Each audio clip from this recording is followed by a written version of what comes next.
Ein Land der Wölfe und Bären.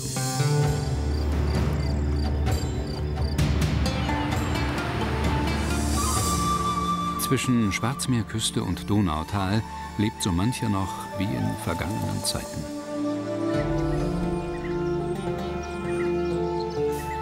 Im Einklang mit einer einzigartigen Tierwelt, wie man sie sonst kaum mehr findet.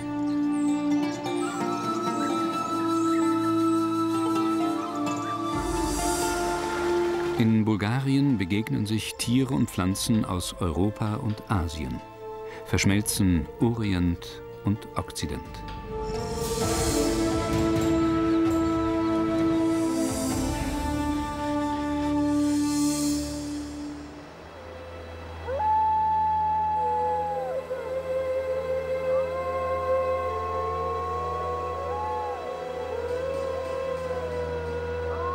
Das Piringebirge Ende März.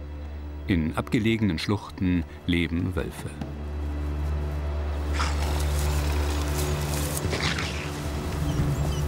Noch hält der Winter die Bergregionen fest in seinem Griff. Nahrung ist knapp in dieser Zeit. Lange wurden Wölfe gnadenlos gejagt. In Bulgarien haben mehr als 1000 überlebt und stehen inzwischen unter Schutz. Auch die Braunbären haben sich tief in die verschneiten Wälder zurückgezogen, suchen in Bächen nach kleinen Fischen und Schnecken. Wo sie fündig werden, gibt es Streitigkeiten um die karge Kost.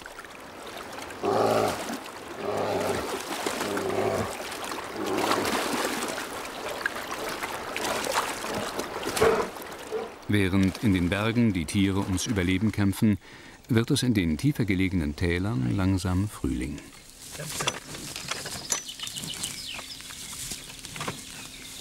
Vielerorts wird noch mit Ochsen gepflügt. Für teure Landmaschinen fehlt es den Menschen an Geld. Die traditionelle Landwirtschaft bedeutet harte Arbeit. Aber sie formt eine kleinteilige Landschaft mit viel Raum für wildlebende Tiere und Pflanzen.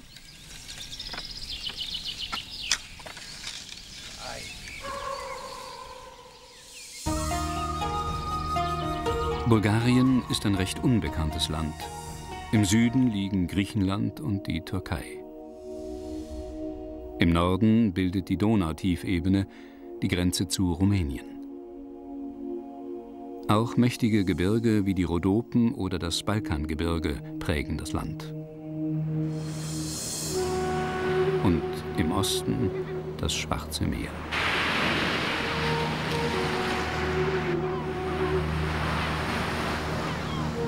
Die fast 400 Kilometer lange Schwarzmeerküste ist der wohl bekannteste Teil des Landes. Wie seit jeher beginnen die Fischer ihren Tag in aller Herrgottsfrühe. Noch sind die Nächte kalt und die Arbeit auf den schaukeligen Booten ist ungemütlich, doch der Fang lohnt sich.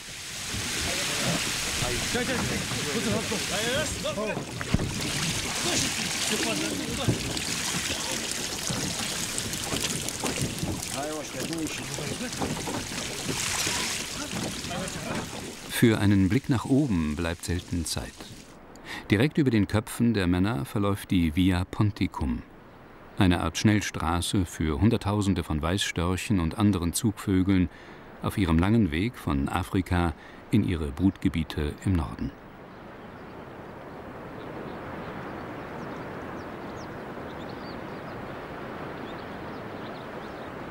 Wenn die Sonne allmählich an Kraft gewinnt und die Felsen der Steilküste erwärmt, wagen sich die ersten Reptilien aus ihrer Winterstarre.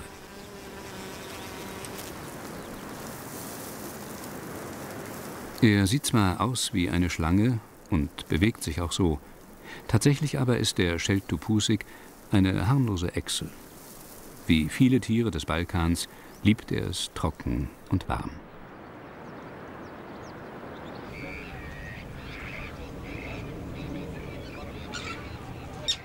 Das angenehme Klima lockt auch andere. Malerische Fischerdörfer wie Nessebar und Sossobol mit ihren historischen Holzhäusern ziehen Jahr für Jahr Tausende von Touristen an. Bulgarien ist eines der beliebtesten Urlaubsziele des Ostens. Die meisten allerdings kennen das Land nur als Badeparadies.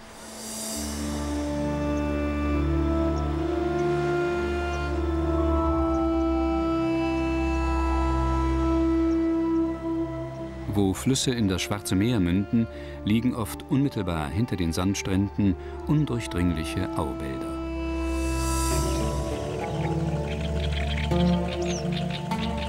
Die ausgedehnten Sümpfe sind nur mit dem Boot erreichbar.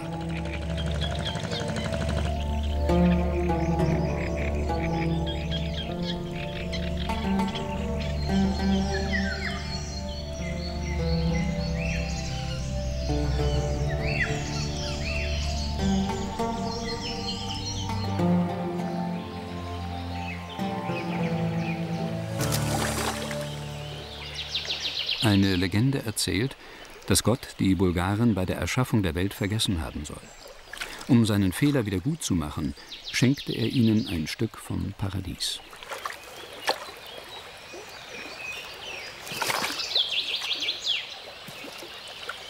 Für die Sumpfschildkröten gibt es wohl kaum einen schöneren Ort.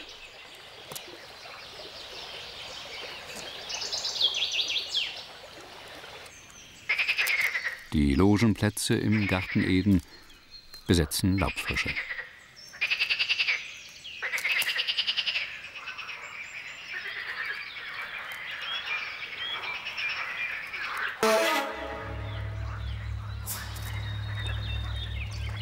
Doch im Paradies gibt es auch Schlangen.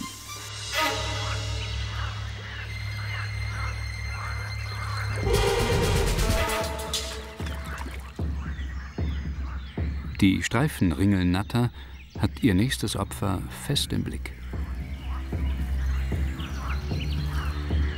Eine Wechselkröte, grün gefleckt mit roten Warzen.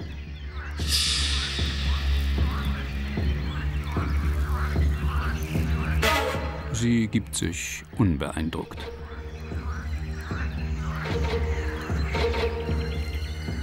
Und tatsächlich scheint Kröte heute nicht auf dem Speiseplan zu stehen.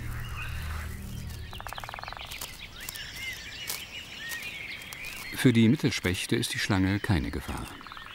In sicherer Höhe sind sie damit beschäftigt, ihren Nachwuchs zu füttern.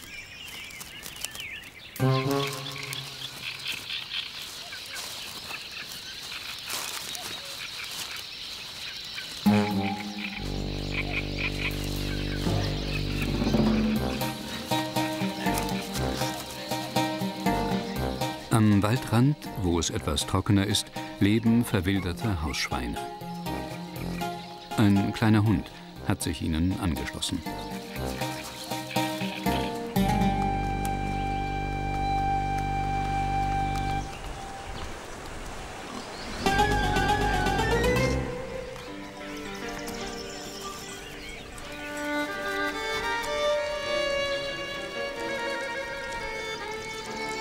Die halbwilden Schweine ziehen das ganze Jahr umher, treffen auf diese Roma-Familie, die kurz vor dem Aufbruch steht.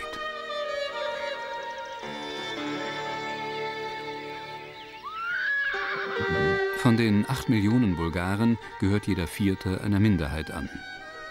Die Roma sind eine davon.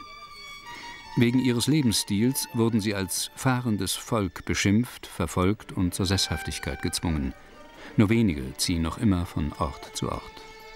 Heute sind sie nach Norden unterwegs, in Richtung Donau.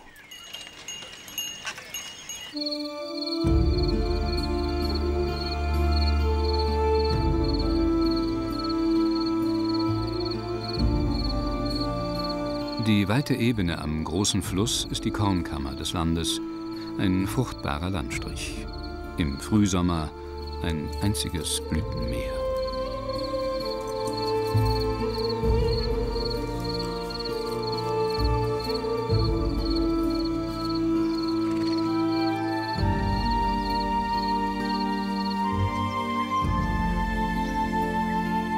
Zwischen den sanften Hügeln tun sich Abgründe auf. Aus dem Löss gewaschene Schluchten, die wärmeliebende Pflanzen und Tiere für sich erobert haben. Brutplatz für Bienenfresser und Blauracken, Vögel mit einer tropisch anmutenden Farbenpracht.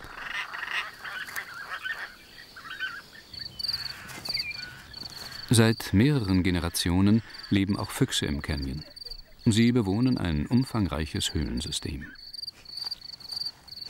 Die steilen, sonnendurchfluteten Lösswände bieten Sicherheit, Schutz und Wärme.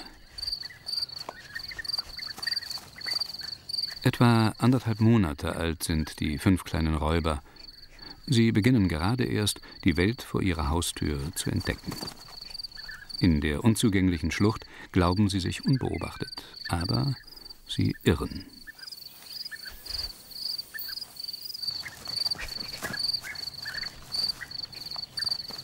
Ihre Spiele erregen Aufmerksamkeit bei einem Feind, der selbst noch nicht ganz flügge ist. Im Moment erinnern die beiden Junguhus allerdings eher an zerzauste Federbälle als an respekteinflößende Greifvögel.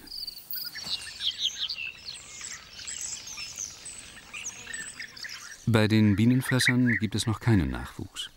Die hübschen Vögel sind erst vor kurzem aus Afrika zurückgekehrt und beginnen gerade mit der Balz.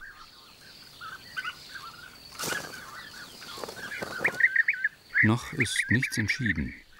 Und solange das so ist, streiten sich die Vögel ohne Unterlass.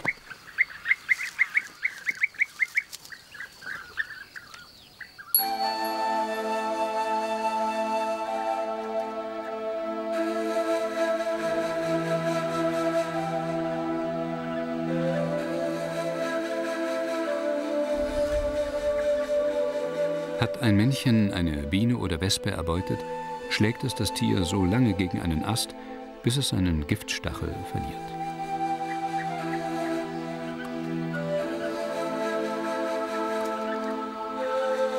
Ein Geschenk ohne böse Überraschung für seine Auserwählte.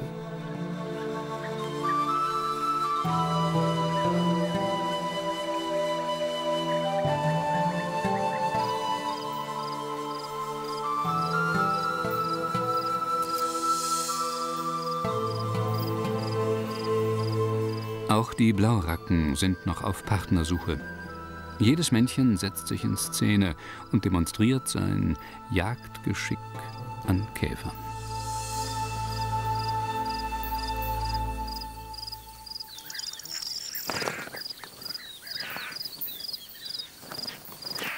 Wie die Bienenfresser wählen auch die Blauracken jeden Frühling ihren Partner aufs Neue, um dann mit ihm gemeinsam die Jungen aufzuziehen.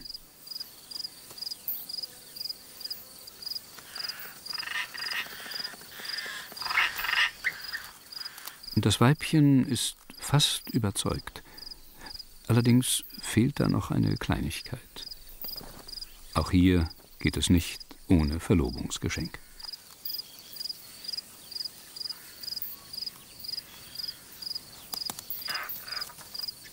Die Chitinpanzer der Käfer sind keine Leckerbissen und werden als unverdauliche Speiballen ausgewürgt. Während auf den Feldern das Getreide reift, wird es langsam Sommer im Donautal.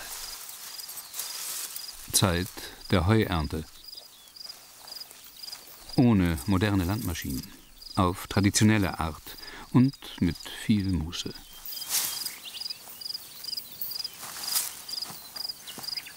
Überall bringen die Menschen jetzt Heu ein. Futter für Pferde, Maultiere und Esel, wichtiger Besitz und ganzer Stolz der Kleinbauern.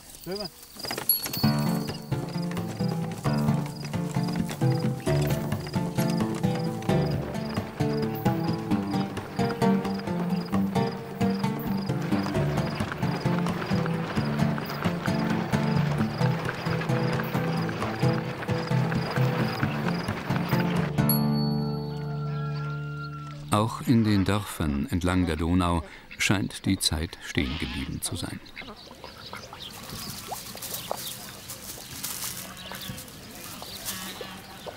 Rührend kümmert sich die Gänsemagd um ihr Federvieh.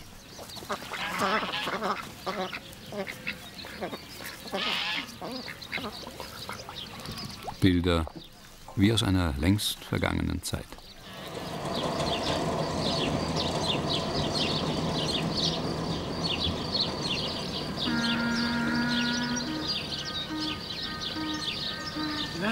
Hinter der Idylle verbergen sich große wirtschaftliche Probleme. Hohe Arbeitslosigkeit und niedrige Einkommen, von denen gerade alte Menschen kaum leben können.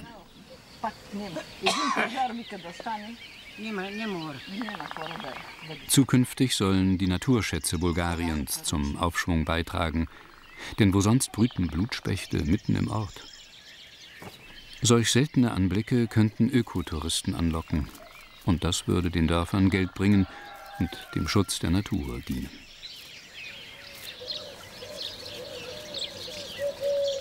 In einem Obstgarten sperren junge Pirole hungrig ihre Schnäbel auf. Die Kleinen sind kaum satt zu bekommen und halten die Eltern ordentlich auf Trab. Das Pirol-Männchen stopft eine Maulbeerfrucht in einen der Gierschlunde. Ein dicker Brocken, den nicht jeder runterkriegt.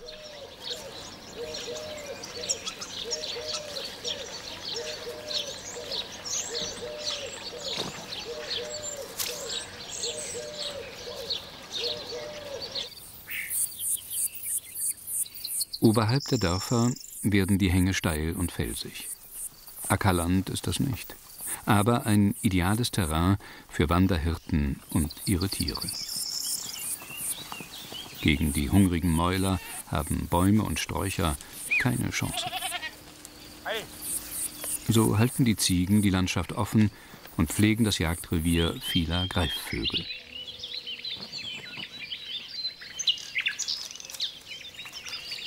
Wie die Pirole sind auch die Adlerbussard-Eltern jetzt ständig auf Nahrungssuche.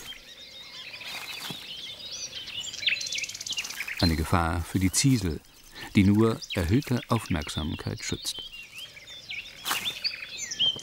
So wird anstatt des kleinen Nagers eine Eidechse zu Vogelfutter.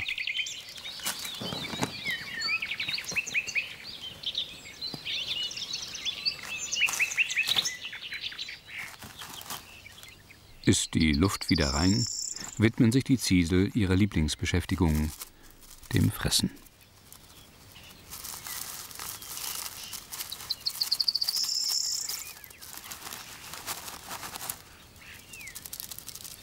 Trotzdem sind sie stets wachsam, denn Gefahr droht von vielen Seiten.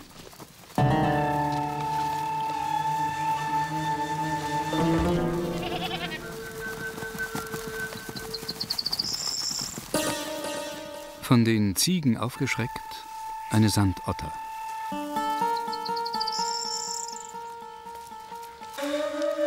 Bulgariens giftigste Schlange hat es eigentlich auf junge Ziesel abgesehen. Ihr kommt eine der Ziegen in die Quere. Ohne zu bemerken, dass sie nun in Gefahr ist.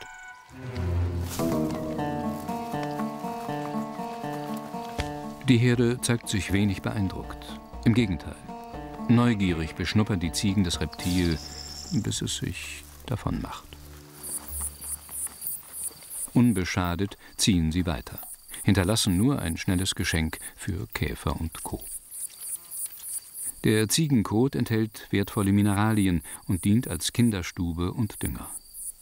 Die Fresslust der Ziegen erhält den Lebensraum und schafft für zahlreiche Insekten paradiesische Verhältnisse.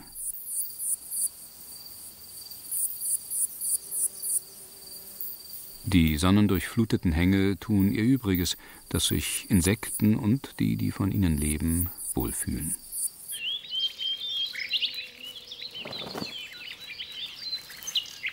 Bei den Rotkopfwürgern scheint es Probleme zu geben.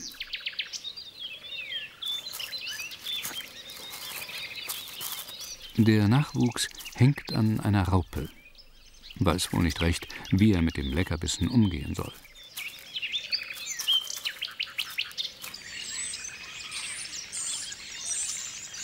In der Schlucht der Bienenfresser haben sich die Pärchen mittlerweile gefunden. Manche streiten wie alte Ehepaare. Andere reichen sich noch Brautgeschenke.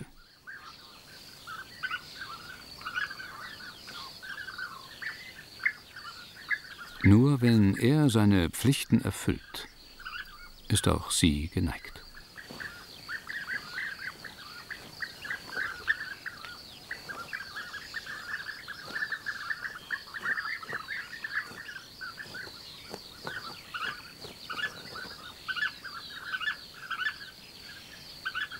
Schon vor der Paarung haben die beiden begonnen, sich ein gemeinsames Heim zu schaffen und eine Brutröhre in die Steilwand gegraben.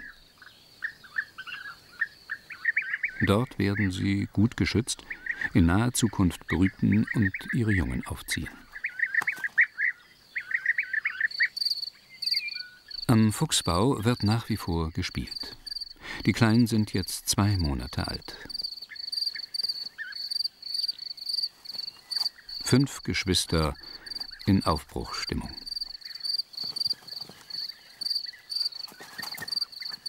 Die Fuchsmutter ist unterwegs, um Nahrung heranzuschaffen. Ihre Jungen sind allein, wie die jungen Uhus oben auf dem Felsims. Deren Eltern verschlafen den Tag irgendwo in der Nähe. Gefährliche Nachbarn für die neugierigen Füchse.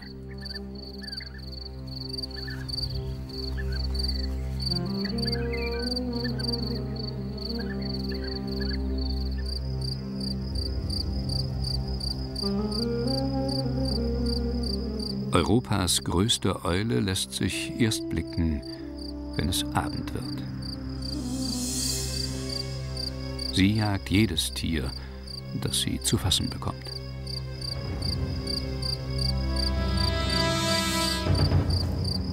Marder, Mäuse oder junge Füchse. Am nächsten Morgen sind es nur noch 4. Der abenteuerlustige Bruder hat seine Neugier mit dem Leben bezahlt.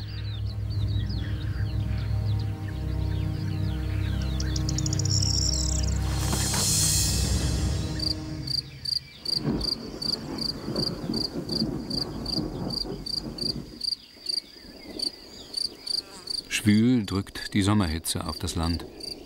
Der nahende Gewittersturm lässt Wildblumen an den Feldrändern tanzen.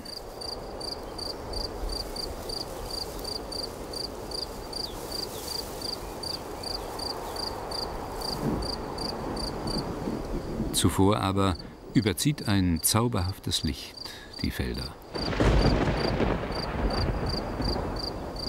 Dann bricht das Unwetter herein.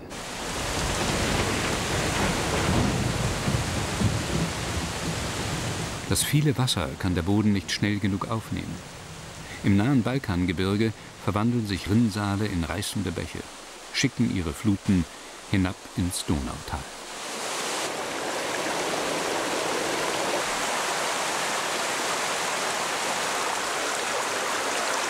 Dort laufen die Häuser voll.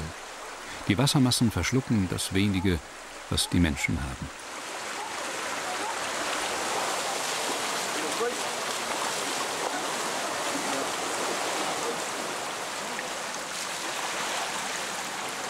Fast jedes Jahr kommt es zu schweren Überflutungen.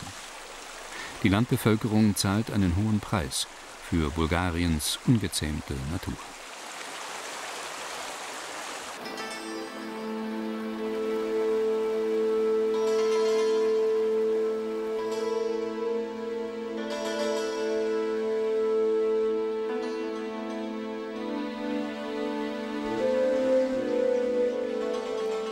Wo vor Stunden noch Getreide reifte, paaren sich jetzt Libellen und fühlen sich Frösche wie zu Hause.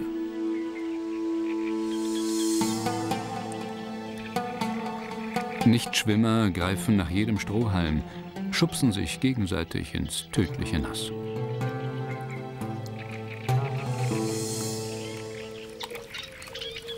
Ein schwankendes Holzstück wird zum lebensrettenden Floß für eine pitschnasse Blindmaus.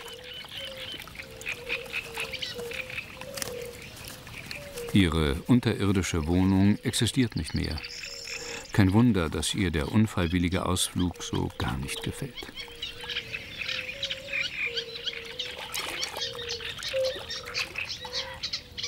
Störche machen derweil Fröschen und Unken das Leben schwer.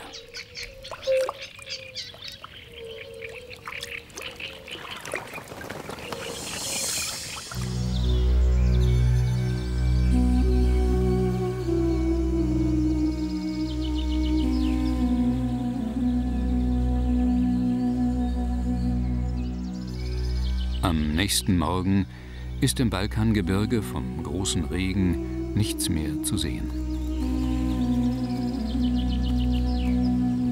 In diesem Teil Bulgariens leben wenige Menschen.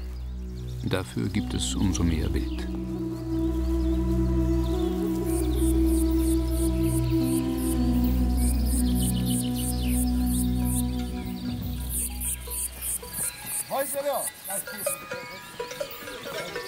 Für die Bulgaren sind die oft steilen Berghänge nicht leicht zu nutzen. Hinzu kommt, dass nur einige wenige Pfade tief in die Wälder führen.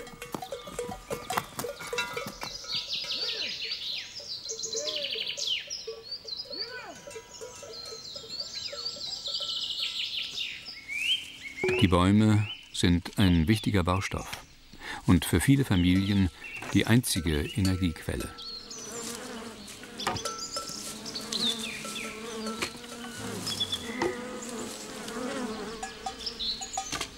In Bulgarien gibt es keine große Holzindustrie. Wie im Donautal müssen Mensch und Tier auch im Balkangebirge harte Knochenarbeit leisten.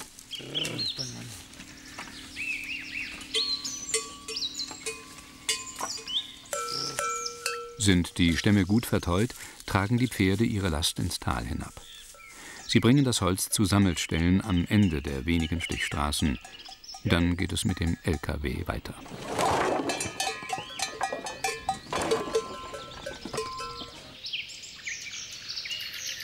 Die schonende Art der Waldnutzung kommt der Natur zugute. Viele Tierarten, die andernorts aus ihrem Lebensraum vertrieben wurden, haben hier noch Platz zum Leben.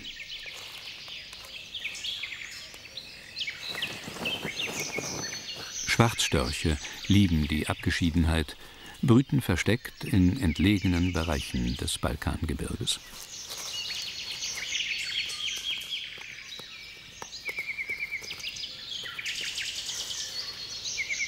Sie suchen sich früh einen Partner, dem sie ein Leben lang treu bleiben.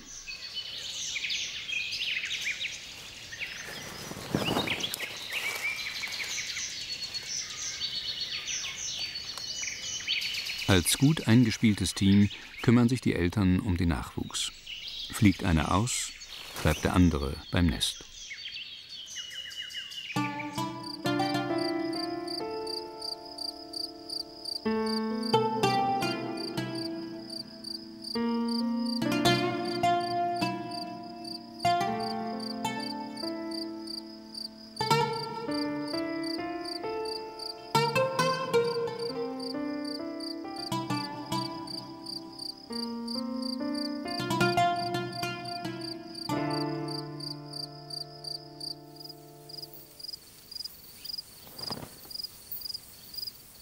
Ein Kernbeißer füttert seine Kinder mit Raupen.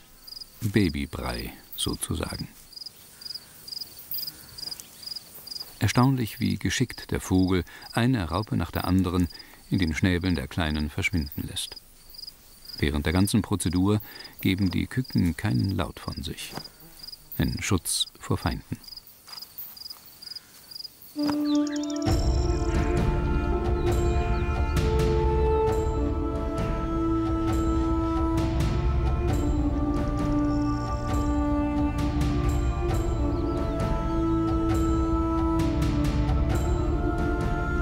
Im westlichen Balkangebirge, nicht weit von der serbischen und rumänischen Grenze entfernt, liegen die Sandsteinfelsen von Belogradčík.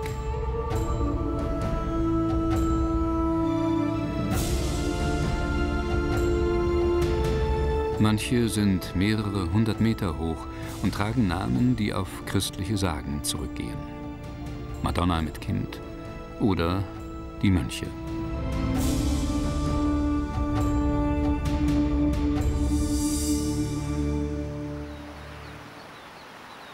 In dieser Gegend gibt es zahlreiche Höhlen, wie vielerorts in Bulgarien. Im ganzen Land sind es über 2000. Diese führt fast 1,5 Kilometer weit unter das Balkangebirge. Mehrere Felsbögen bilden ihren Eingang.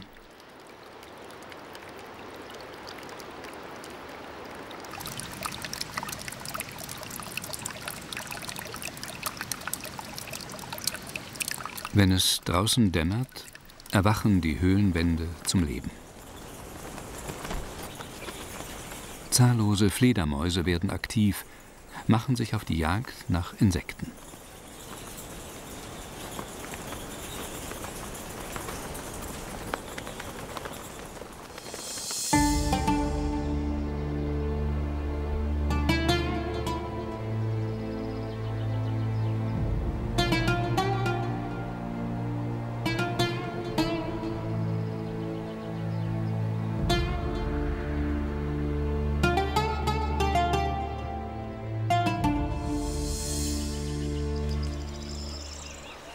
Im Süden des Balkangebirges liegt das Tal der Rosen. Nur in den kühlen Morgenstunden werden die kostbaren Blüten geerntet. Zu dieser Zeit ist die Ölkonzentration in den Pflanzen am höchsten.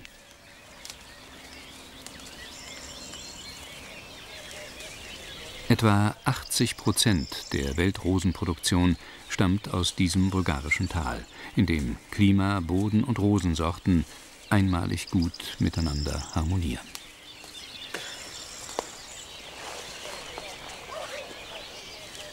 »2000 Blüten ergeben nur 1 Gramm Rosenöl, einen der teuersten Grundstoffe edler Parfums.«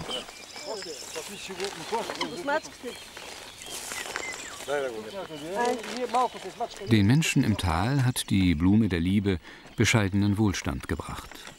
Ein guter Grund zum Feiern. Mit Tanz, Musik und bunten Trachten.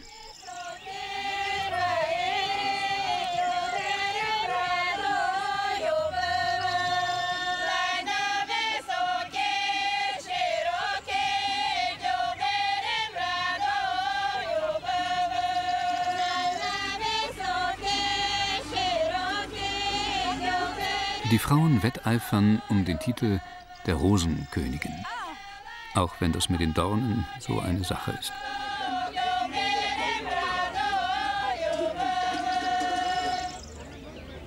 Fünf Tage dauert das Fest. Dabei entstehen neue Bekanntschaften, die fürs Familienalbum festgehalten werden.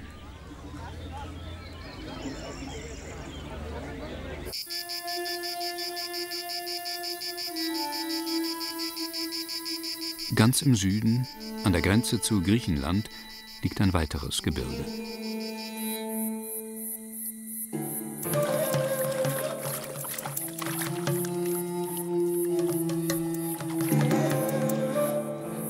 In den Rhodopen ist Wasser im Hochsommer knapp. Das Klima heißer und trockener als im Norden. Die wenigen verbliebenen Pfützen nutzen die Vögel zum Bad.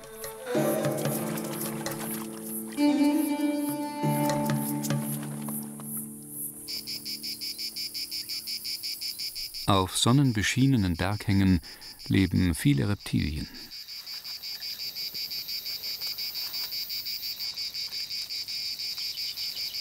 Die Leopardnatter gilt als Europas schönste Schlange. Ihre Leibspeise kleine Nagetiere und Vögel. Der Hirschkäfer muss sie nicht fürchten. Eher einen Rivalen, der mit ihm um ein Weibchen kämpft und siegt.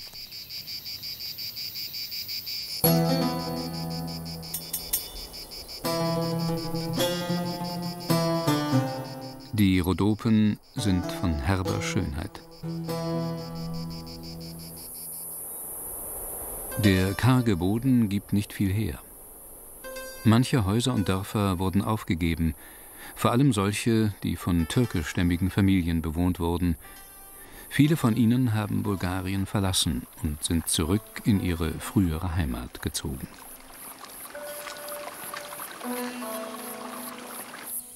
Wer geblieben ist, findet ein Auskommen im Tabakanbau. Um der Mittagshitze auf den Feldern zu entgehen, beginnt die Ernte oft mitten in der Nacht. Ein mühseliges Geschäft und dennoch ein wichtiger Wirtschaftszweig.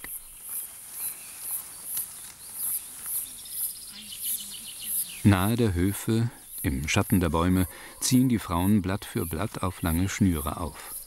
So wird der Tabak getrocknet.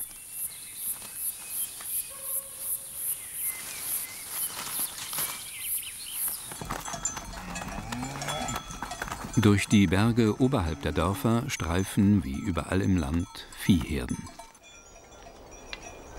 In den Rhodopen aber stehen sie unter ständiger Beobachtung. Die Kühe haben vielleicht übersehen, dass direkt vor ihrer Nase eine Ziege verendet ist. Den Schmutzgeier kann das nicht passieren. Sie hacken aufeinander herum und streiten sich um die Bissen. Ein Schwarzmilan begibt sich mutig unter die Geier.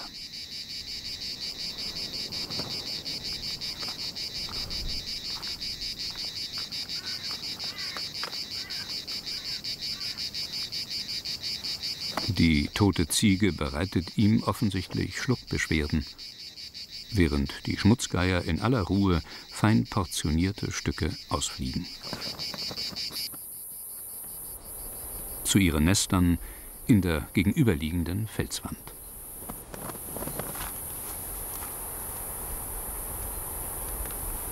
Schmutzgeier sind die kleinsten der 4 europäischen Geierarten. Sie alle stehen unter strengem Schutz. In Bulgarien bemüht man sich sehr um ihr Überleben.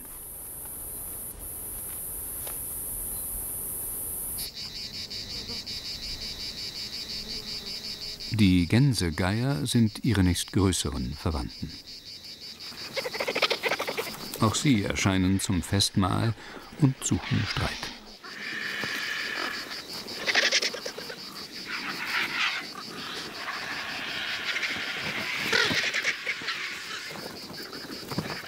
Darüber verpassen sie die Ankunft zweier Mönchsgeier.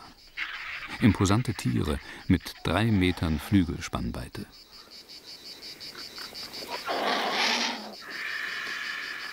Eine Ewigkeit belauern sich alle gegenseitig, drohen und recken die Hälse.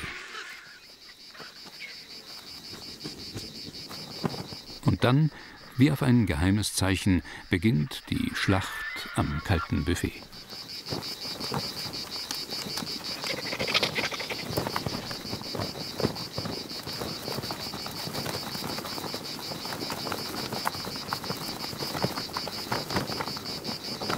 Minuten später ist von der toten Ziege nichts mehr zu sehen. Das Tier ist komplett in den Geiermägen verschwunden.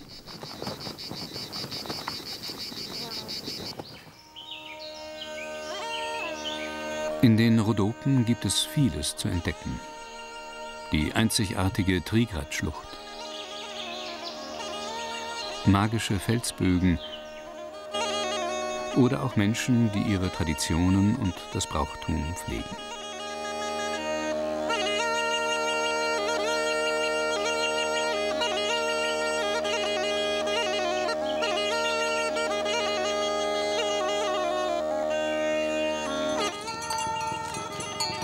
In dieser Region, einer der ärmsten Bulgariens, lebt eine weitere Minderheit.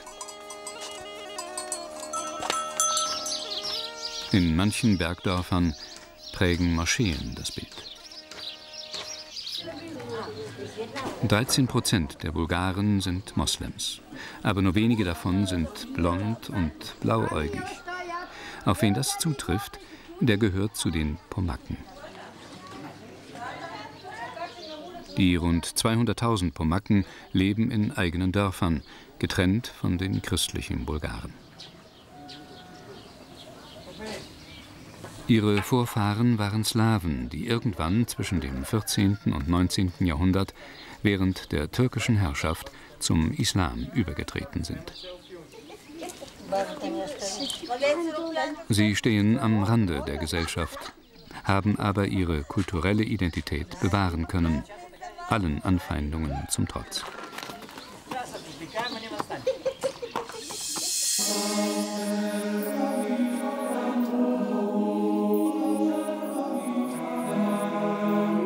Die Erdpyramiden von Melnik am Fuße des Piringebirges.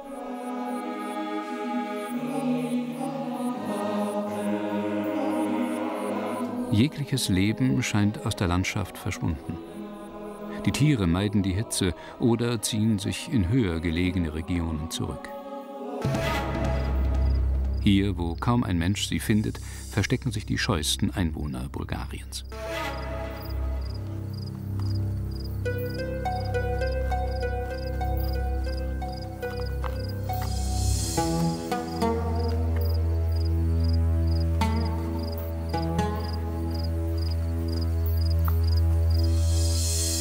Auf leisen Sohlen sind sie dem Jagdfieber vergangener Zeiten entkommen.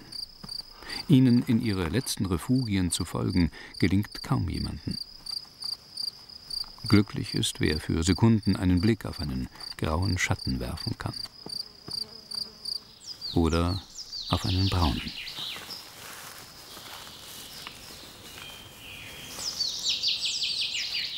Bären haben den gleichen Imagewandel wie Wölfe hinter sich.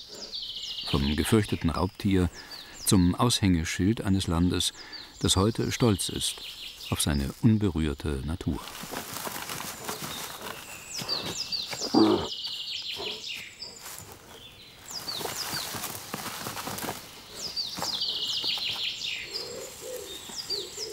Der Blick des Menschen auf seine wilden Nachbarn hat sich verändert, obwohl die Tiere immer gleich geblieben sind.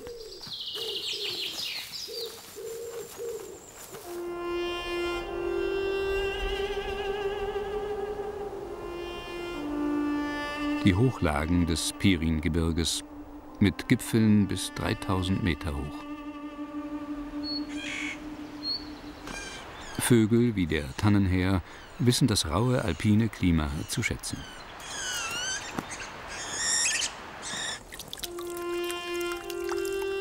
In manchen Jahren taut der Schnee vom letzten Winter nicht vollständig ab. Eine Vorahnung kommender frostiger Zeiten.